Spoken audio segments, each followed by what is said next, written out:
দেশে প্রতিনিয়তই বৃদ্ধি পাচ্ছে কাঁচামরিচ সহ বিভিন্ন নিত্যপণ্যের দাম। গেল সপ্তাহে কাঁচামরিচের দাম ছিল 100 থেকে 150 টাকা। এ সপ্তাহে দাম বেড়ে সেই কাঁচামরিচ বিক্রি হচ্ছে কেজিতে 300 টাকা দরে। এদিকে স্থানীয় বাজারগুলোতে জিজ্ঞাসাবাদ করলে বাজারের দোকানদারীরা জানায় এই রকম সিন্ডিকেট করছে আড়তদারীরা।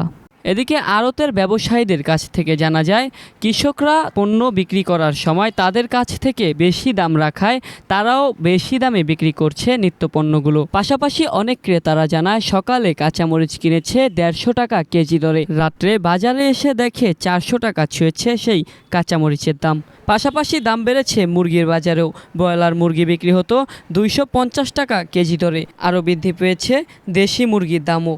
এক কথা বলতে গেলে বাজার করতে আসলে রীতিমতো ঘামছেন ক্রেতারা। বাদশা ফাহাদ, সংবাদের পাতা।